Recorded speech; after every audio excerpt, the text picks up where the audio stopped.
भारत जोड़ो न्याय यात्रा 14 जनवरी को मणिपुर से मुंबई तक 6,700 किलोमीटर का सफर 15 राज्यों से गुजरेगी, 110 जिलों से गुजरेगी। हमारा लक्ष्य अब यही है कि भारत जोड़ो यात्रा के तर्ज पर भारत जोड़ो न्याय यात्रा को भी हम कामयाब बनाना है। इससे उम्मीदें जुड़ी हुई है। दूसरा, 2024 का चुनाव हम सबके सामने खड़ा हुआ है। ये 2024 का चुनाव हमें उन सभी बहनों के लिए जीतना है जो लगातार पिछले 10 सालों से अन्याय का सामना कर रही हैं।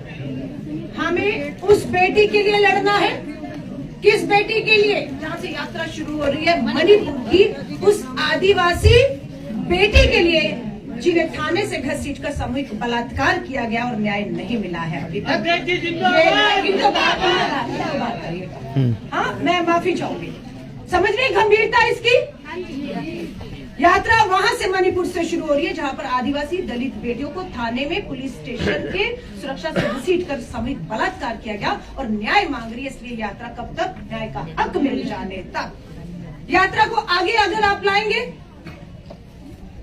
तो आपका आता है हरियाणा, ब्रजभूषण शरण, देश की पहलवान बेटियां दिल्ली की दहलीज पर न्याय मांगती रही, अन्याय का सामना करती रही। न्याय मिला या नहीं मिला? लड़ाई कब तक रहेगी? लड़ाई कब तक रहेगी? ब्रजभूषण जब तक जेल की सलाखों के पीछे नहीं जाता और इन्हें, हमारी बेटियों को न्याय नहीं मिल जाता, तब तक ये लड़ाई जारी रहेगी। चलिए आ जाइए मणिपुर से पूरब से पश्चिम गुजरात में 22 साल पहले 21 साल की भारत की बेटी बिल्किस बानो गर्भवती थी। 1-2 नहीं 11 लोगों ने सामूहिक बलात्कार किया उस भारत की बेटी के साथ और उसके बाद लगा न्याय मिल गया है, लगा बिल्किस बानो को न्याय मिल गया है।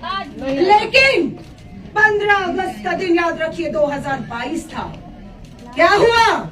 लाल किले की प्राचीर पर प्रधानमंत्री जिस लाल किले की प्राचीर से बेटी बचाओ का नारा दे रहे थे, वहां से 15 अगस्त 2022 को आजादी का अमृत महोत्सव के ऐलान कर रहे थे और उसी 15 अगस्त 2022 को बिल्किस बानो के 11 बलात्कारी और हत्यारों को रिहा करके उन्हें हार पहना के तमाम महिलाओं को देश की उच्च अदालत, सुप्रीम कोर्ट और हमारे न्यायाधीशों को धन्यवाद करना चाहिए। फटकार ना लगाते ब्रजभूषण के खिलाफ एफआईआर ना होती, फटकार ना लगाते तो मणिपुर की आदिवासी बेटियों के खिलाफ जो सरकार को कहा कि कार्रवाई करिए, नहीं तो मैं करूंगा, कार्रवाई करनी पड़ी। बिल्किस बानो के 11 बलात्कारियों को भाजपा रिहा करती है, विश्व हिंदू परिषद के दफ्तर में बुलाकर विधायक और नेताओं के मंच सुशोभित करते हैं और चुनावों में गुजरात में वोट मांगते हैं। आज सुप्रीम कोर्ट ने आदेश किया कि 2 हफ्ते के बीच में वापस जेल में नहीं डालो और ये हम तय करेंगे कि 2 हफ्ते के बीच में वो जेल जाए। और ये सिर्फ इतने ही मामले नहीं है, देश की अदालतों में भाई पिता अपनी बेटियों, अपनी बहनों को लेकर चक्कर पे चक्कर काट रहे हैं। न्याय नहीं मिल रहा। कौन दिलाएगा न्याय? हम दिलाएगा न्याय।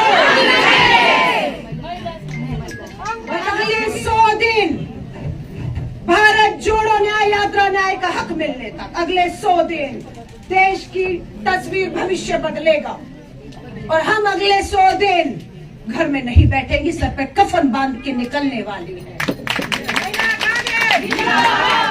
जो मेरी बहनें सर पर कफन और कमर बांध के निकलने को तैयार है 100 दिन की जंग में देश भर में, मैं उनका स्वागत करती हूँ। आइए मेरा साथ दीजिए, साथ दीजिए हमारा।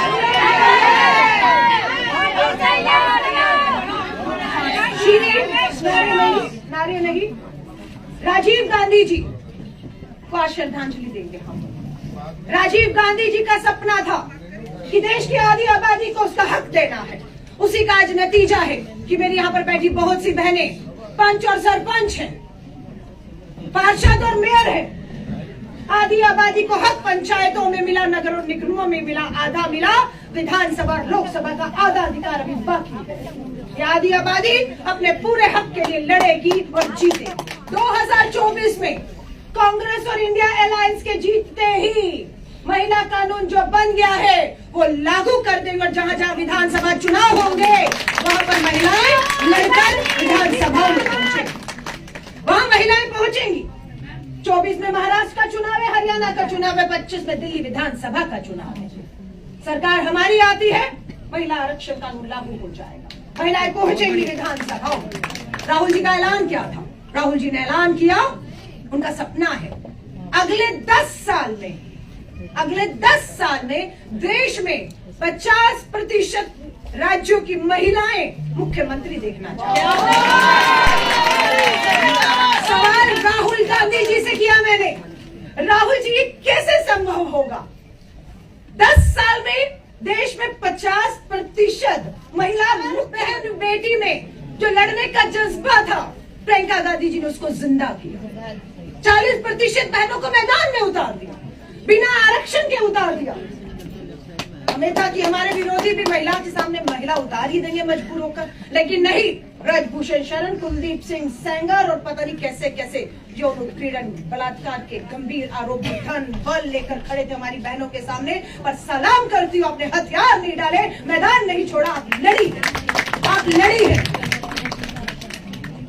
मैं आप सबके हाथ जोड़कर कहूंगी, मेरी आज ये शपथ हुई है और मैं आज शाम को ही यहाँ से आप लोगों से बात करके आप लोगों के साथ अपनी जिम्मेदारियों को, सबको जो भी अब राष्ट्रीय कार्यकारिणी में, प्रदेशों में, जिलों में, ब्लॉक और बूथ तक काम करना चाहता है, मैं सब बहन को कहूंगी मैं 6 बजे तक आपसे मिलूंगी।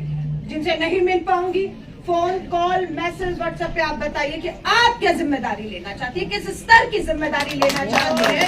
जैसे ही आप बताएंगे उसके 1 घंटे के अंदर आपका नियुक्ति पत्र, आपकी जिम्मेदारी और आपको पूरी तरह से मैं खुद आज अभी इस समय 6 बजे के बाद सीधा जयपुर रवाना हो रही हूँ। मैं अपने फोन नंबर राजस्थान की जयपुर में कल प्रेस कॉन्फ्रेंस होगी और पहली मीटिंग महिला कांग्रेस की राजस्थान जयपुर में कर रही हूँ। उसके बाद मैं दिल्ली वापस नहीं लौट रही हूँ। वहीं से ही अगले 60 दिन में राहुल गांधी जी की भारत जोड़ो यात्रा 67 डेज मणिपुर से मुंबई 20 मार्च को पहुंचेगी और मैं इन 14 राज्यों में अब दिल्ली नहीं आ रही, हर राज्य में 2-2 दिन देते हुए देश के 25 राज्यों में आपके इलाकों में पहुंचने वाली हूँ। हमें भी जाना है। मैं घर नहीं बैठ रही हूँ, मैं कहा हूँ, मैं क्या कर रही हूँ अपनी वहां के राज्य की बहनों को लेकर। आगे का सफर कैसा है, रास्ता कैसा है, कठिनाइयां हैं, चुनौतियां हैं। राहुल गांधी जी का एक ही नारा है, डरो मत, और जिसे डर नहीं लगता ना, निकल लो घर से, मांग लो परिवार से इजाजत कि बहुत गुलामी सह ली हमने, बहुत बेड़ियां डाल दी हमारे पैरों में, बहुत बेटियां मार दी गर्भ में, बहुत बेटियां जला दी दहेज की आग में, बहुत बेटियां बलात्कार यौन उत्पीड़न की शिकार न्याय मांग रही है। इन अदालतों में न्याय नहीं है, हमें आजादी दे दीजिए, 100 दिन दे दीजिए और ये देश को असली आजादी महिलाओं को हम दिलाकर दिखाएंगे 100 दिन में, मात्र 100 दिन में। और ये तब होगा जब ये आप कसम खाकर निकल जाए। आपके बच्चे हैं, आपका परिवार है, छोड़ना होगा, सिर्फ 100 दिन के लिए छोड़ना होगा और यही आपकी कुर्बानी, यही आपका त्याग होगा। ये जो वीरांगनाएं खड़ी है, इंदिरा जी की शहादत, 40 गोलियों से छन्नी किया भारत माँ को, खून दिया उसने अपना। आपसे भारत माता कांग्रेस पसीना मांग रही है आपका, बहाएंगी पसीना, बहाएंगी पसीना।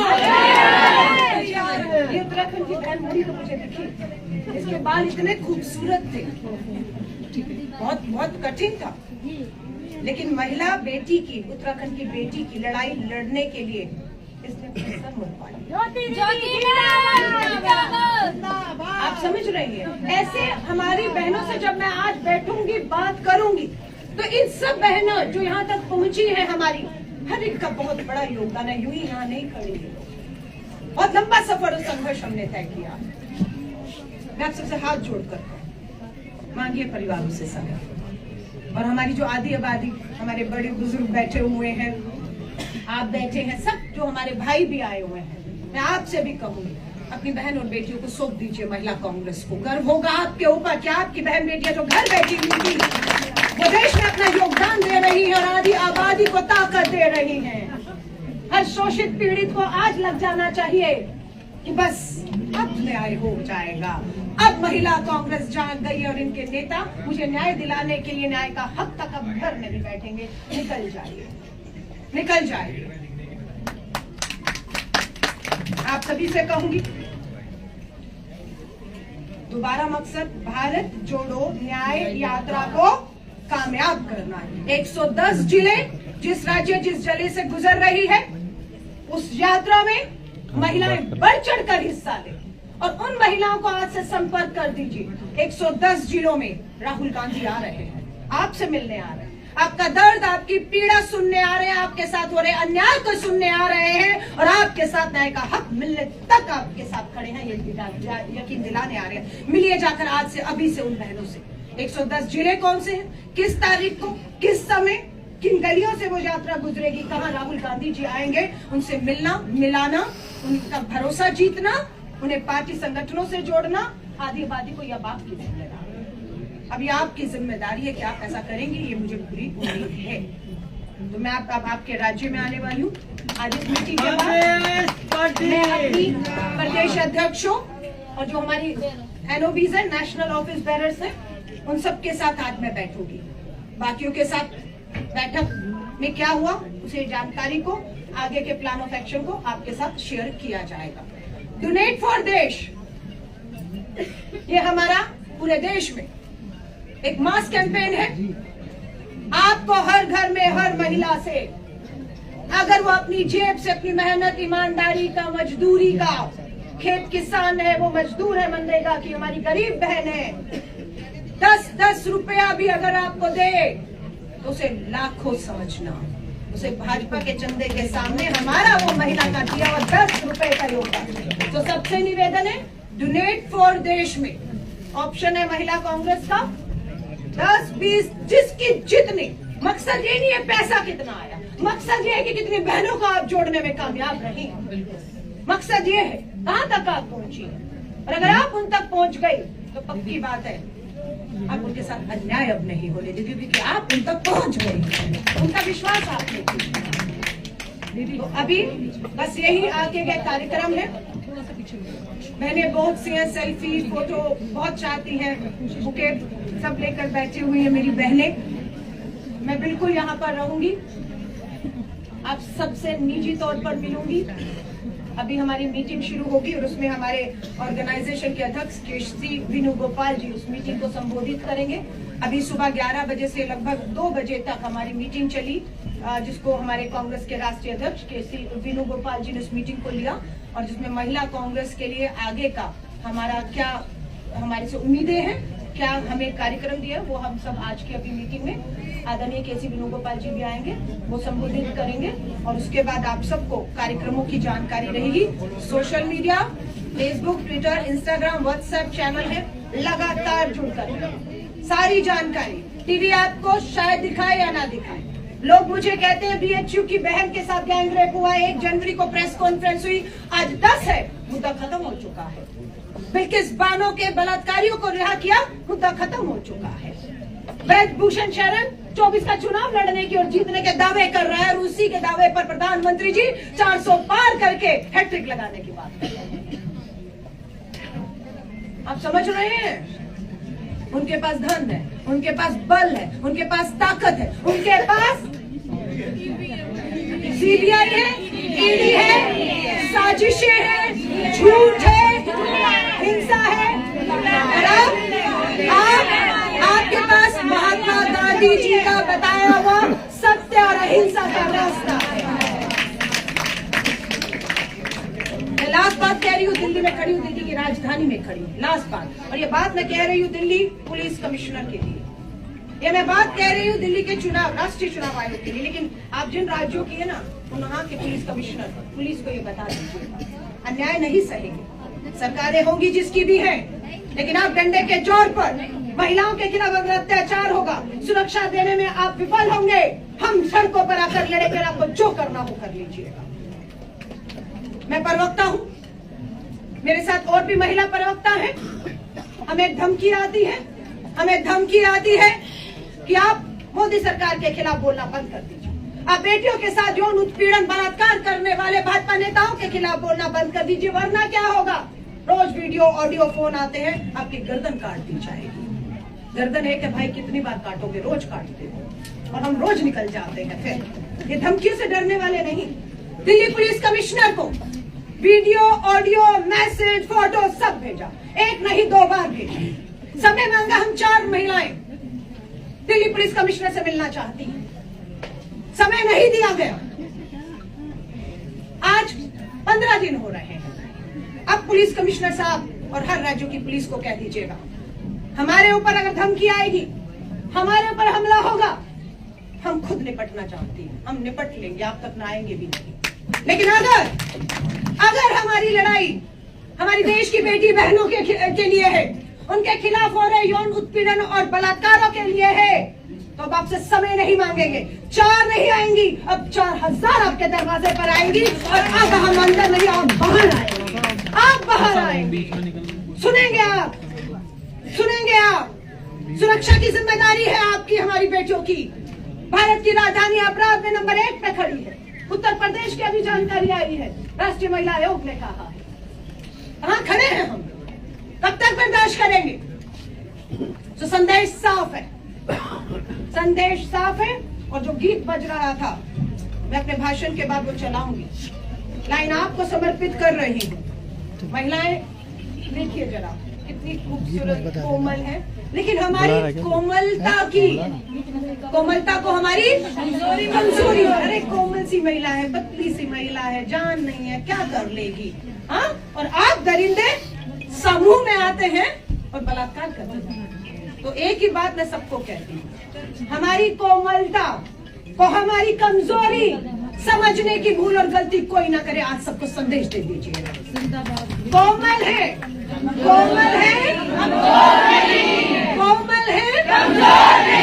शक्ति का नाम ही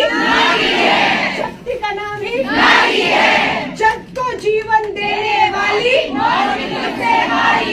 जग को जीवन देने वाली और हमारी जंग इस आदि आबादी के खिलाफ नहीं है।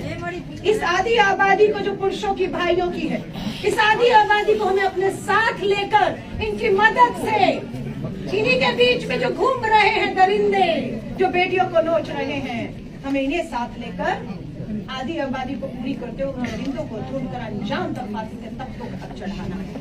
मैं एक मासूम बच्ची को देख रही थी वहाँ पर, बहुत मासूम सी, शायद 5 साल की बच्ची है, वो भी यहाँ पर आई हुई है, उसकी माँ उसको लाई है। जाइए घरों में, माँ मेरी तो नहीं रही, लेकिन आज मैं यहाँ पर जब खड़ी हूँ इसलिए कि मेरी माँ ने मुझे गर्भ में नहीं मरने दिया, मुझे पैदा होने दिया। ऐसे ही आपकी माएं हैं, जिस दौर में आप पैदा हुई हैं, कितना दबाव होगा। आज हालात ऐसे हैं, उस समय हालात कैसे हुए होंगे। लेकिन हमारी माओ ने हमें पैदा किया, पैदा ही नहीं किया, पढ़ाया लिखाया, बड़ा किया, और आज देखिए गर्व हो रहा है हमारे परिवार को, हमारे समाज को, हम लोगों को। हाँ या नहीं? yes. तो माँ आपकी, मेरी तो स्वर्ग में है, मैं उसको आज नमन करती हूँ माँ को। मेरी माँ झांसी की थी, वहाँ पैदा हुई, वहाँ पली, माँ झांसी में पैदा हुई, पली बड़ी। और जब मैं छोटी बचपन की गर्मियों की छुट्टियां होती थी तो मैं ट्रेन से लेकर जाती थी झांसी तक, और झांसी की रानी का किला दिखाती, कहानियां सुनाती ले जाती थी। कभी नहीं सोचा था हिंदुस्तान की राजनीति में आऊंगी। एक इंदिरा गांधी दिखती थी और दूसरा झांसी की रानी की माँ की कहानियां कान में गूंजती थी। नहीं मालूम था यहाँ आज खड़ी हूँ। जाऊंगी उत्तर प्रदेश के झांसी के अपनी माँ के उस गाँव में, और उस किले में झांसी की रानी को जिन्होंने हमें प्रेरणा दी है। माँ का धन्यवाद करिएगा, घर जाकर लिपट जाइएगा, माँ को गले लग जाइएगा, माँ को धन्यवाद कर दीजिएगा।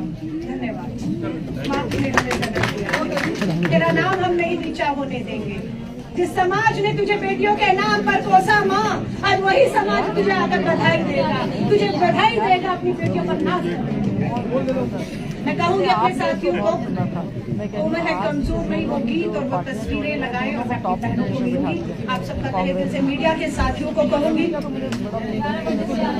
मीडिया के साथी, मेरे भाई, मेरी बहनें, सभी लोगों को तहे दिल से धन्यवाद करती हूँ, शुक्रिया।